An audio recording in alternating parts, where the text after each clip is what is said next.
Hello, hello, universe. I'm Jeff. It's Tuesday. I just wolfed down like 5 tacos in between our staff meeting and being here with you on the internet.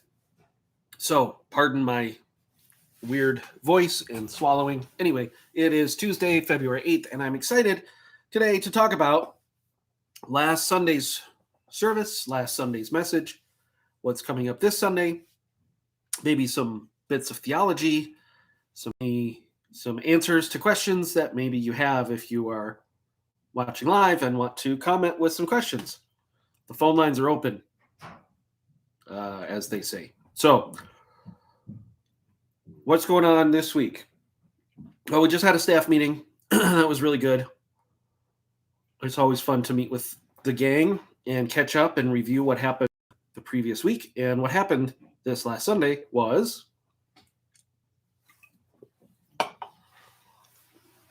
we've continued down the path of Joseph from the book of Genesis in chapters 18 to 50. We were in chapter 39 on Sunday, which was the story of Potiphar's wife, and Joseph. And there are some fun stories about how that sermon came to be that I'm looking forward to sharing with you today. But all in all, it was a very fun service. The music team, we call it the Buchanan group, because Pastor James, his family, his wife Tanya, his daughter Jackie, his son Justin, are three of the people on that team. And it's always fun to hear mother and daughter blending their voices as they did so wonderfully on Sunday. We talked about the Potiphar story, and I mentioned at the beginning of the message that I have heard that passage taught so many times as here's how to resist temptation. 5 steps to resisting temptation, O ye man of God. And I would love to say, well, I think that version of that interpretation of that passage, I don't think that's what the passage is about. However, it's always a good topic to discuss. It's always good to train people to avoid temptation or to flee from temptation. I resisted the urge to make a terrible joke about myself and how I've never had a Potiphar's wife moment because I'm not exactly handsome in form and appearance the way Joseph was. But then I thought there's no way to make that joke and not be inappropriate on a Sunday. So I just made it now. You can turn it into your own joke with a punchline. But the truth is, the Lord has protected me in years of ministry, but it is not something to take lightly because I know so many guys in ministry, so many pastors who are cautionary tales because they couldn't flee from temptation like Potiphar's wife, like Joseph did with Potiphar's wife. So that is a good angle on this passage. That is always a good topic to discuss. And I want to make that point very clear that both men and women, but particularly men in leadership, and especially pastors, need to have reinforced to them to flee from the temptation of the 3 biggies that bring down pastors: money, sex, and power. Those just, you've got to have boundaries in place. You've got to be smart about. And fortunately, in my years of ministry, those temptations have been few and far between. And so the Lord has protected me from that. No punchline needed there, just for real. But as I was able to preach, I don't think that's the point of that passage. I don't think that the story of Joseph and Potiphar's wife is in our Bibles to tell us how to resist temptation. No, I think it's in there because of the repeated phrases that are throughout that whole chapter, like the Lord was with Joseph. Everything he did, he had success. And so that's why the sermon came out the way it did, which was more about the relationship of God's presence with us and our behavior, that one precedes the other. And in a lot of kind of the works-based fundamentalism, behavioralism, moralism that Christianity has been for much of my life, in terms of the subculture of evangelicalism, is this idea that if you behave a certain way, you will be affirmed by God. And if you're not receiving blessings or whatever it is, it's because you're not behaving yourself. And the goal then of living the Christian life is measured in the scale of naughtiness.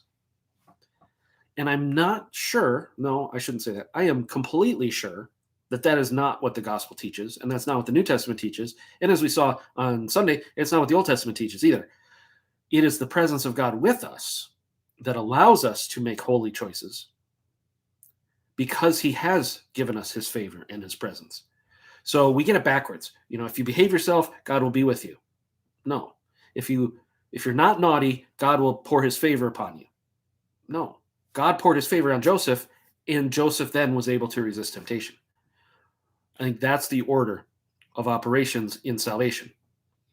And so we first are justified, to use the theological language. We are justified by his grace, not by works. This is Romans chapter 1. It is the gospel that is the power of God unto salvation. And in the gospel, righteousness has been revealed as being by faith from beginning to end. And that righteousness that is a gift to us from God is not based on anything but faith. And by faith, that righteousness is a gift to us. And so justification, because of what Jesus has done and our faith in him, we become the righteousness of Christ before God. That's why there's no condemnation for those who are in Christ Jesus. Not because we are good enough or because we get to be good enough, but because we are given as a gift, Romans 1:17, by faith, the righteousness of God. Therefore, our behavior is sanctified by the Spirit in the power of God as we grow and as we live out our justified existence. So, a lot of times, we might say we're saved by grace from beginning to end. We're saved by grace through faith, not of ourselves, not by works so anyone can boast. And that's how we're justified. But then when it comes to sanctification, you better behave yourself. But I don't think that's what it teaches at all. If we're justified by grace, then we're sanctified by grace. We're sanctified by the power of the Spirit, not by our effort. If we're adding works to the faith which saved us, then we didn't really think it was the faith that saved us. That is the theme of the book of Galatians. That is the exact argument Paul makes in Galatians because they want to add circumcision to salvation. He's like, no, you didn't come to know Christ through works of circumcision. You came to know Christ through his Spirit, so by faith. So now why would you then go back and add more rules as if it wasn't faith in the first place? And he goes even so far as to say, if people want to circumcise after and start adding all these rules, they might as well just cut the whole thing off. That's in the Bible. Anyway, with that as a major passion of mine, that not only are we justified by grace through faith, but we are sanctified by grace through faith. When I was thinking about the Joseph and Mrs. Potiphar story, I realized in studying that passage just how much of it was the power of God upon Joseph and not anything really about Joseph's choices. Joseph made great choices. He was a man of high character all the way through. But his circumstances were determined by God, including the false accusation against him. And that was the key that turned the writing of the sermon for me. And this is the behind the curtain, here's how the sausage gets made, Tuesday breakdown. And it wasn't just, here's what happened to Joseph. Of course, the question is, why is this in our Bible? What does it say about God? What does it say about us? And it certainly seemed to me, upon reflection of that passage, that the presence of God enabled Joseph to have success. And the circumstances of Joseph were orchestrated to the letter by God, including going from the slave wagon to Potiphar's house. What are the odds that it would be somebody of that high standing that buys Joseph? But that's the point. They're not odds. It was God's plan. So you go from the bottom of the pit to pretty big wheel down in Egypt in his own house. And then you go from that to prison. And he didn't do anything wrong. He did everything right. He honored Potiphar and he honored Mrs. Potiphar, and yet he ends up in prison, where again, he's honored because he's really good at running everything. So even the warden's like, yeah, you can be in charge. So there's this repeated theme of the presence of God and the providence of God in Joseph's circumstances. So anyway, this is bouncing around my head. And this one got written in a different way. Normally, Wednesdays are my writing days.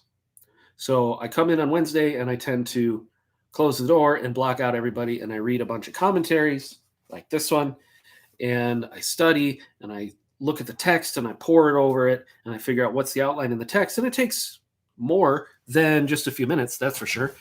And that's why I block out a whole day to do it. Well, last week I had been coming down off of being sick, and I was just, for 2 weeks, I had this nasty cough, the aches and pains, the fatigue, just couldn't move, no energy to do anything. And then last week on Monday night, I could not fall asleep, which is weird because usually after Sunday I crash, and then Monday's a very kind of detox day, relaxing. I'm back in the office Tuesday morning. Well, it was like my brain decided Monday night at about 11 p.m., Jeff, we're healthy. Let's have energy to get stuff done that you haven't had for 2 weeks. And I'm like, Mr. Brain, it's 11 o'clock. I don't want to be full of energy right now. I want to sleep. And my brain said, you don't get a vote in this. And you're going to be wide awake and tossing and turning. And I'm going to run 100 miles an hour, whether you like it or not. And I said, but I don't like it. And Mr. Brain said, too bad. And so as I was tossing and turning and realizing, okay, now it's 1 o'clock, now it's 2 o'clock, now it's 3 o'clock, now it's 4 o'clock, I haven't fallen asleep, I got to be in the office just in a couple hours. During that time, this entire sermon wrote itself in my head. It doesn't happen all the time, but I knew the passage, I had read the passage, I'm familiar with the story. But as I laid there in bed, I had everything there. It just was there, including the realization that all the story beats of Joseph's story match the story beats of Jesus' story. The idea of honoring God, having the presence of God, resisting temptation, being betrayed, being falsely accused, getting sentenced, and then being lifted up. Now, in Joseph's case, he didn't go to the cross and he didn't rise from the dead, but he did go to prison. And then afterwards, in a couple chapters, we're going to see he does get lifted up to a place of power where the dad and brothers do bow the knee to Joseph, which is exactly what he had dreamt, which started this whole thing of being sold into slavery in the first place. The dream of the stars and the moon bowing down to him, that does happen. So he goes through this journey of being faithful, honoring God, trusting God, by the power of the presence of God, obeying God, being betrayed, being sentenced, being laid low, then being lifted up to a place where people bowed the knee to him. And as I was laying there in bed at like 3:30 last week, I thought, wait, that's Jesus. And Philippians 2 just popped right into my head. He's not only given a good name and lifted up so that people will bow the knee, he's given the name that everyone will bow the knee to. And I thought, that's the gospel, and that's the sermon. And I didn't write it down because it was just there, and I knew it would be there the next day. And sure enough, it was. So on Wednesday, on my writing day, I filled in some of the gaps. I put in some more of the sub-details. I realized I wanted to start off by talking about my story where I felt like I didn't do anything wrong, but I still got punished. But then I got lifted up by the Lord. I mean, that's the story arc for so many of us as we follow in the footsteps of Jesus. and it's okay. So that was really where that all came from. And it was, again, it doesn't happen often, but it's not the first time it's happened where the sermon just arrives fully formed. But those are the moments where it's like, okay, clearly the Spirit is behind this because I didn't write any of this. I didn't sit down, with pad and pen. And okay, I mean, not that that's bad work. That's great work. You have to put in the elbow grease. You have to put in the time. Being a communicator takes effort. Writing takes effort. Maybe that's what I want to talk about for the second half of this today. But in general, occasionally, it just shows up fully formed because that's the Spirit and that's what he does. But the Spirit also works in prep. The Spirit doesn't always just show up in the moment.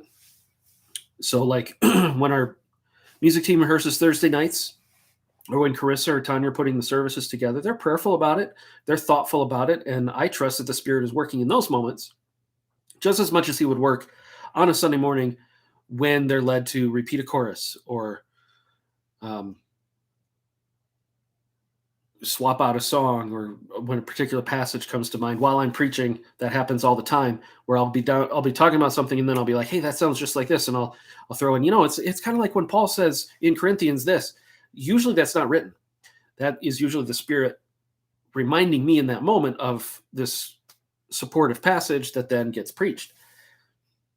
But he also reminds me of those things on Wednesdays when I'm writing, and occasionally in the middle of the night on Tuesdays. So there's no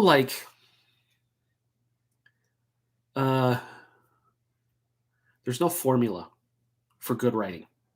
So this is what I want to talk about. Because I know a lot of people in our church, and maybe a lot of people who are watching this, are engineers.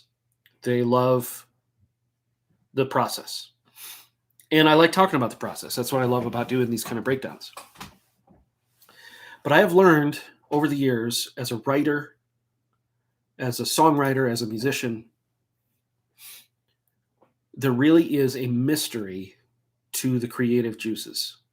I read a quote by Albert Einstein this week that said, creativity, how's it go?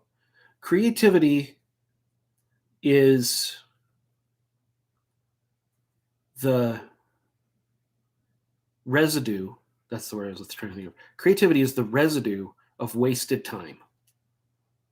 Creativity is the residue of wasted time. Now, I love that quote. I think that's an interesting way of looking at it, that a lot of times, if you just sit and think for a while, creativity will come out. But if you're busy, it's tough to kind of get that part of your brain working that way. And I think there's something to that. But as somebody who writes a 40 to 45 minute message 45, 46 times a year, in addition to this kind of content where I'm talking to a camera for a half hour, or the Thursday content where I try to create something interesting for those, 5 to 7 minutes, there's a lot of content creation that comes with what I do. And I love it.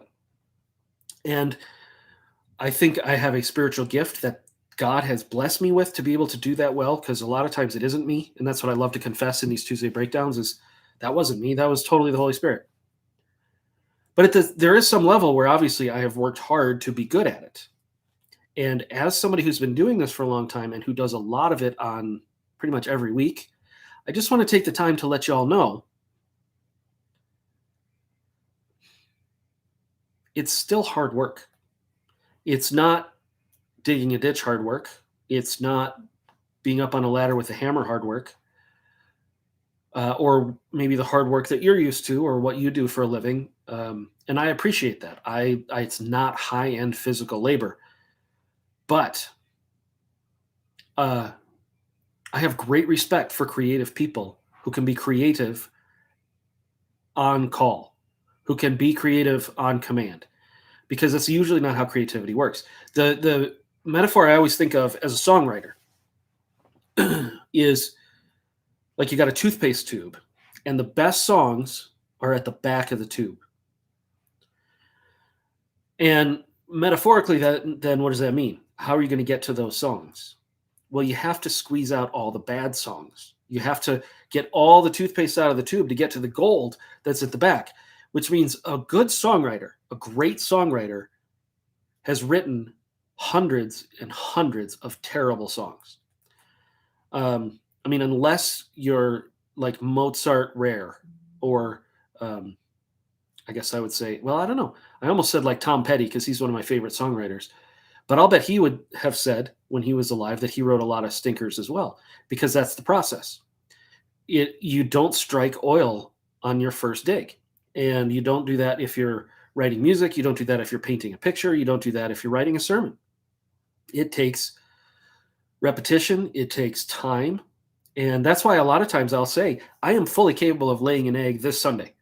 There is no guarantee that you will get an A sermon from me on any given Sunday. There's no guarantee, because I can write a sermon and I can deliver a sermon, but the one people hear is completely different than those two.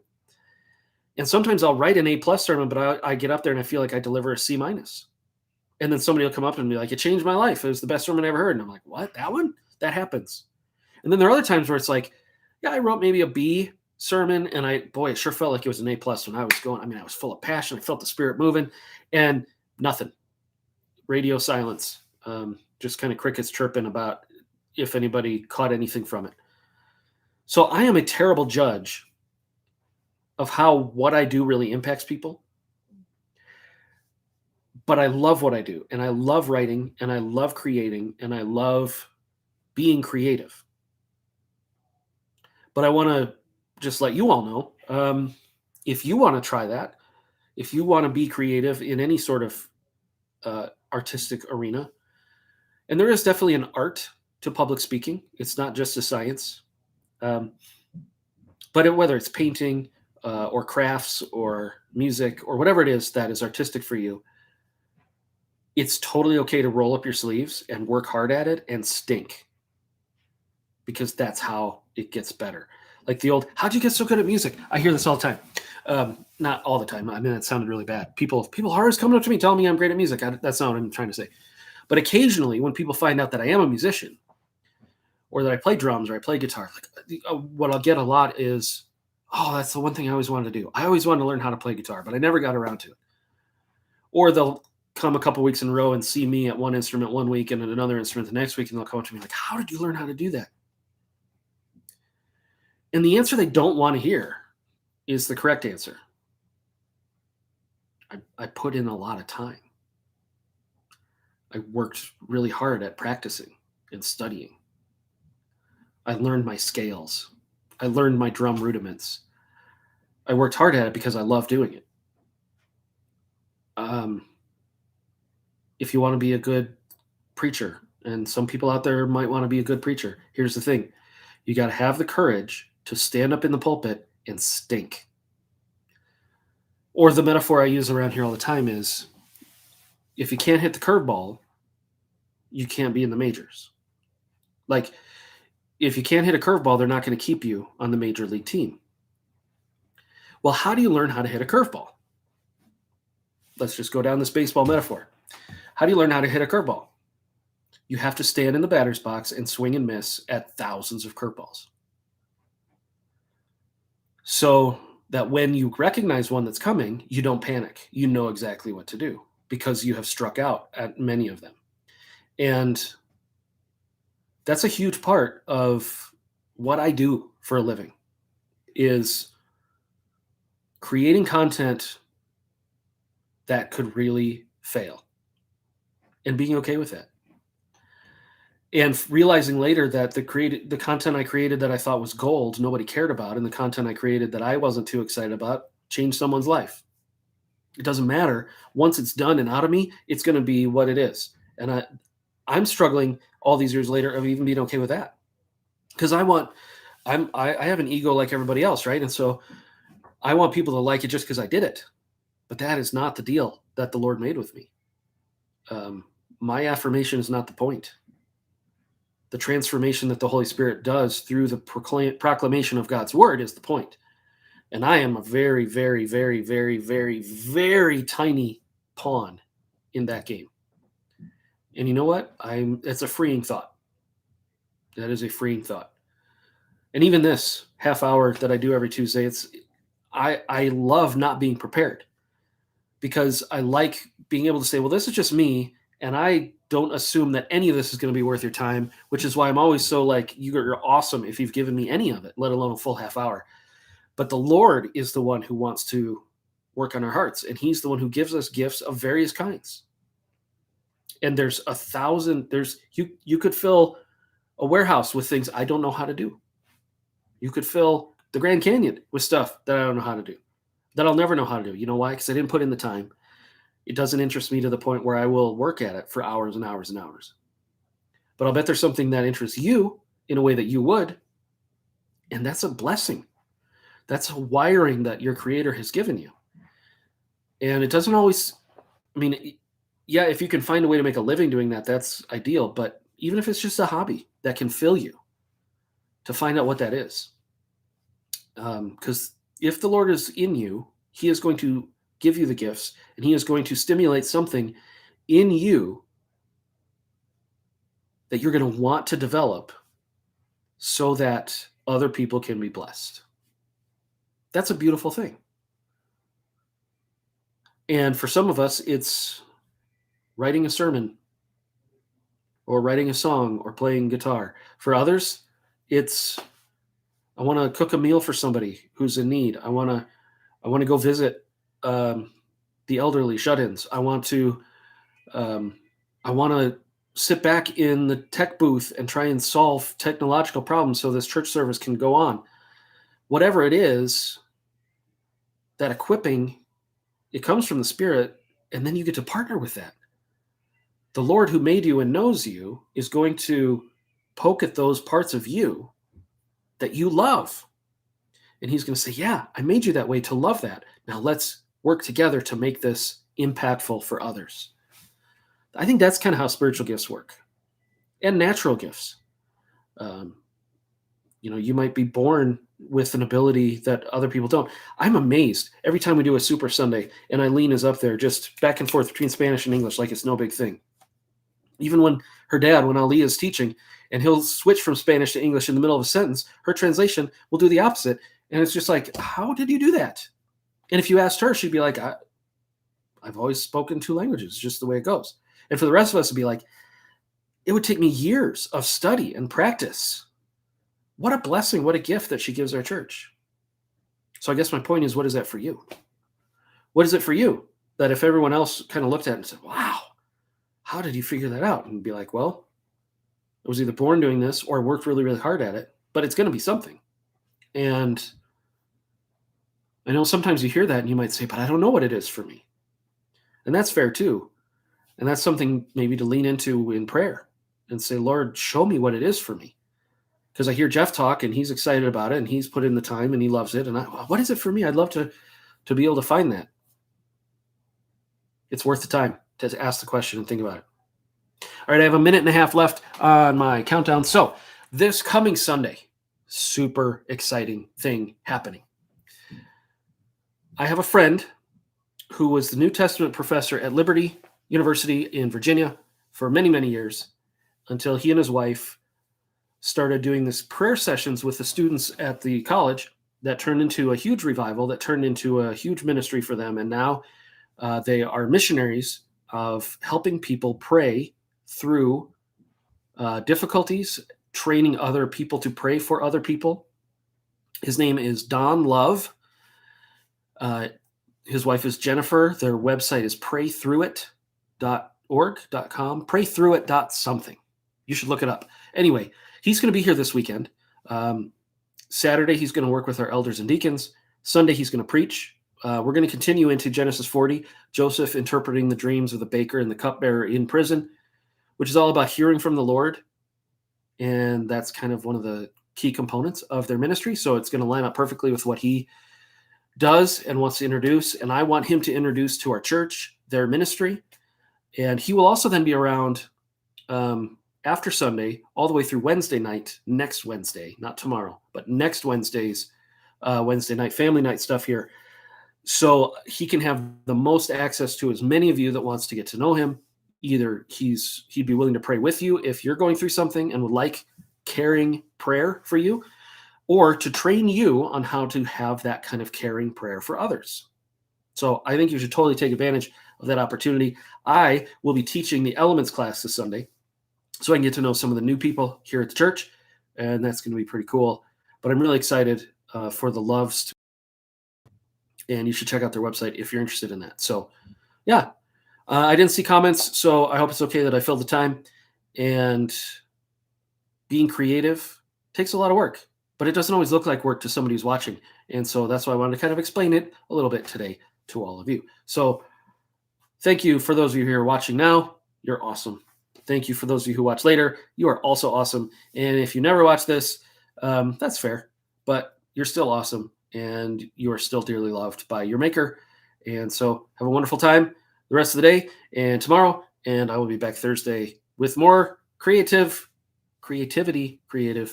content. I'll try. We'll see. See you then.